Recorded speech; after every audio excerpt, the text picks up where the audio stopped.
Hari ini saya akan menyampaikan pembelajaran materi kelas 8 SMP semester 1. Saya akan menjelaskan dan menerangkan materi bab 1 yaitu khotbah pertama Buddha. Saya akan menjelaskan tentang Buddha merenungkan Dhamma, permohonan Brahma Sahampati, dan perjalanan Buddha ke Benares. Yang pertama yaitu Buddha merenungkan Dhamma. Setelah Buddha mencapai penerangan sempurna, Buddha duduk bermeditasi di bawah pohon Rajayatana untuk merenungkan Dhamma yang telah ditemukan. Perlu kamu ketahui bahwa setelah melewatkan 49 hari di bawah pohon Rajayatana, Petapa Gotama mencapai penerangan sempurna, yaitu pada hari Rabu malam purnama bulan Waisak. Pada hari ke-50, tepatnya hari Kamis, tanggal 6 bulan Asada, Buddha bangkit dari duduknya di bawah pohon Rajayatana. Beliau kembali dan berdiam di bawah pohon gembala Ajapala dengan duduk bersila. Dalam kesunyian dan ketenangan di bawah pohon Ajapala itulah Buddha merenungkan hal berikut. 4 kebenaran mulia terlihat dengan jelas melalui kebijaksanaannya yang muncul dengan sendirinya. Sungguh sulit untuk dilihat, bagaikan sebutri biji mosta yang ditutupi gunung Meru yang besar. Sungguh sulit dipahami, sesulit memecahkan sehelai bulu binatang menjadi 100 bagian dengan sehelai bulu lainnya. Sungguh damai dan sungguh mulia. Selanjutnya, 2 bait yang menakjubkan yang belum pernah didengar sebelumnya tiba-tiba muncul dengan jelas dalam batin Buddha sebagai berikut. Tidak ada manfaatnya mengajarkan 4 kebenaran mulia kepada para dewa dan manusia pada saat ini, karena hanya perasaan welas kasihku sebagai penyebab dari dalam Ajatika Nidana, tetapi belum ada pemohonan dari Brahma yang dipuja oleh dunia ini sebagai penyebab dari luar Bahira Nidana. 4 kebenaran mulia ini sangat sulit dipahami bagi mereka yang diliputi kejahatan, keserakahan, dan kebencian. Selanjutnya bait kedua yaitu semua dewa dan manusia yang diliputi oleh kegelapan batin dan pandangan yang salah tidak akan dapat melihat 4 kebenaran mulia yang membawa menuju nibbana melawan arus samsara. Buddha yang merenungkan demikian merasa segan untuk mengajarkan Dhamma karena 3 alasan. Yang pertama, batin makhluk yang penuh dengan kekotoran. Yang kedua, Dhamma yang sangat dalam. Dan yang ketiga, Buddha sangat menjunjung tinggi Dhamma. Proses berpikir Buddha ini dapat diikuti kejahatan, keserakahan, dan kebencian. Selanjutnya bait kedua yaitu semua dewa dan manusia yang diliputi oleh kegelapan batin dan pandangan yang salah tidak akan dapat melihat 4 kebenaran mulia yang membawa menuju nibbana melawan arus samsara. Buddha yang merenungkan demikian merasa segan untuk mengajarkan Dhamma karena 3 alasan. Yang pertama, batin makhluk yang penuh dengan kekotoran. Yang kedua, Dhamma yang sangat dalam. Dan yang ketiga, Buddha sangat menjunjung tinggi Dhamma.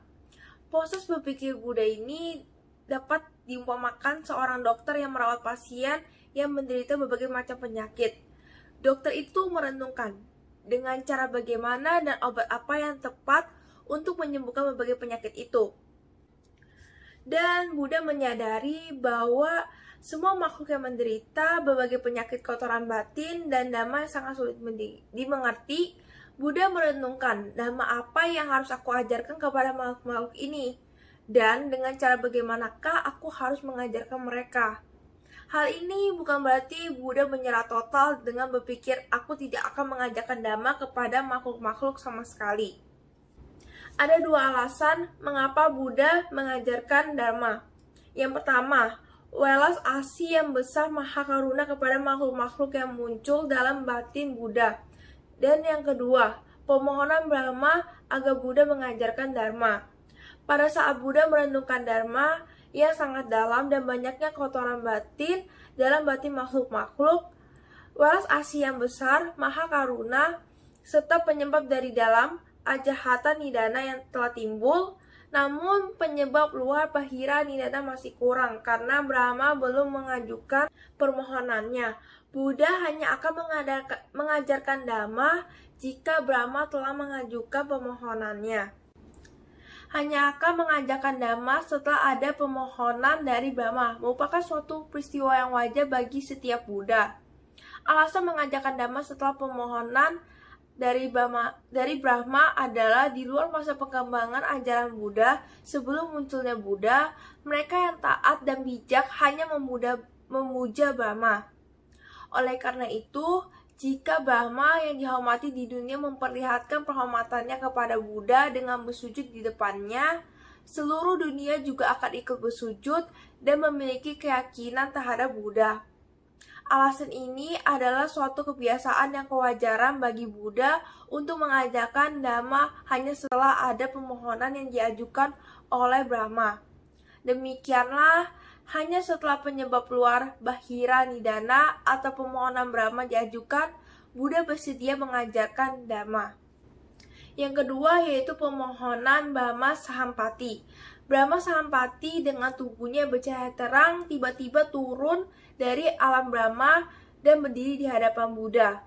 Setelah memberi hormat, Brahma Sahampati pun berkata, "Demi belas kasihan kepada para manusia, semoga Tathagata berkenan mengajar Dhamma. Meski Dhamma dalam dan sulit, namun di dunia ini ada juga orang-orang yang dihinggapi sedikit kotoran batin, sehingga dapat pula mengerti Dhamma yang akan diajarkan." Permohonan Brahma Sahampati kepada Buddha itu sampai sekarang selalu dibacakan umat kepada biku sebagai permohonan mengajarkan Dhamma, Aradhana Dhamma Desana. Syairnya sebagai berikut. Brahma Calokadipati Sahampati, Katanjali Adiwarang Ayacata, Santida Sata Parajaka Jatika, Desetu Damang Anukapimang Pajang, yang artinya Brahma Sahampati, penguasa dunia ini, merangkap kedua tangannya dan memohon. Ada makhluk-makhluk yang dihinggapi sedikit kekotoran batin. Demi belas kasihan kepada mereka, ajarkan mereka Dharma. Yang ketiga yaitu perjalanan Buddha ke Benares. Buddha melalui mata dewanya mengetahui bahwa ada orang-orang yang mudah mengerti Dhamma. Buddha mengambil keputusan untuk mengajar Dhamma demi belas kasihnya kepada umat manusia. Selanjutnya, Buddha mengucapkan syair sebagai berikut. Terbukalah pintu kehidupan abadi bagi mereka yang mau mendengarkan dan mempunyai keyakinan. Alara Kalama, sebagai tujuan pertama untuk diajarkannya Dhamma, tetapi telah meninggal dunia seminggu sebelumnya. Udaka Ramaputa juga telah meninggal dunia semalam sebelumnya. Akhirnya Buddha mengalihkan perhatiannya kepada 5 orang petapa yang tengah berada di Taman Rusa Isipatana di kota Benares, sekarang bernama Vanarasi. Buddha segera berangkat dari Buddhagaya menuju ke Benares. Beliau berjalan kaki sepanjang 18 yojana, kurang lebih 360 km, selama 1 minggu. 1 yojana sama dengan kurang lebih 20 km. Saat di perjalanan, Buddha bertemu dengan seorang petapa Ajivaka yang bernama Upaka. Upaka terpesona. Syairnya sebagai berikut. Brahma Calokadipati Sahampati, Katanjali Adiwarang Ayacata, Santida Sata Parajaka Jatika, Desetu Damang Anukapimang Pajang, yang artinya Brahma Sahampati, penguasa dunia ini, merangkap kedua tangannya dan memohon. Ada makhluk-makhluk yang dihinggapi sedikit kekotoran batin. Demi belas kasihan kepada mereka, ajarkan mereka Dharma. Yang ketiga yaitu perjalanan Buddha ke Benares. Buddha melalui mata dewanya mengetahui bahwa ada orang-orang yang mudah mengerti Dhamma. Buddha mengambil keputusan untuk mengajar Dhamma demi belas kasihnya kepada umat manusia. Selanjutnya, Buddha mengucapkan syair sebagai berikut. Terbukalah pintu kehidupan abadi bagi mereka yang mau mendengarkan dan mempunyai keyakinan. Alara Kalama, sebagai tujuan pertama untuk diajarkannya Dhamma, tetapi telah meninggal dunia seminggu sebelumnya. Udaka Ramaputa juga telah meninggal dunia semalam sebelumnya. Akhirnya Buddha mengalihkan perhatiannya kepada 5 orang petapa yang tengah berada di Taman Rusa Isipatana di kota Benares, sekarang bernama Vanarasi. Buddha segera berangkat dari Buddhagaya menuju ke Benares. Beliau berjalan kaki sepanjang 18 yojana, kurang lebih 360 km, selama 1 minggu. 1 yojana sama dengan kurang lebih 20 km. Saat di perjalanan, Buddha bertemu dengan seorang petapa Ajivaka yang bernama Upaka. Upaka terpesona melihat Buddha dan bertanya, "Siapakah guru Buddha?" Buddha menjawab bahwa beliau adalah orang yang maha tahu dan tidak memiliki guru siapapun. Upaka menggelengkan kepala dan meneruskan perjalanannya. Buddha pun melanjutkan perjalanannya ke Benares. Setibanya Buddha di Benares, 5 petapa yang semula meragukan pencapaiannya bersedia mendengarkan Dhamma. Khotbah Buddha pertama dikenal dengan nama Dhamma Cakkappavattana Sutta. Dhamma Cakkappavattana Sutta. Khotbah ini merupakan peristiwa penting dalam sejarah berdirinya agama Buddha. Tanpa khotbah ini mungkin tidak ada agama Buddha. Sampai sekarang, khotbah ini diperingati sebagai Hari Asada pada bulan Juli setiap tahunnya. Di Indonesia, peristiwa Asada diperingati di vihara-vihara, di sekolah-sekolah, bahkan di gedung-gedung. Tujuannya untuk mengenang peristiwa penting khotbah pertama Buddha kepada 5 petapanya. Isi khotbah pertama Buddha. Bagaimana cara menghadapi masalah? Buddha mengajarkan kalau hidup tidak lepas dari masalah, sebab masalah, terhentinya masalah, dan jalan menuju terhentinya masalah. Ini semua diungkapkan oleh khotbah pertama Sang Buddha, yaitu Dhamma Cakkappavattana Sutta, atau disebut khotbah pemutaran roda Dharma.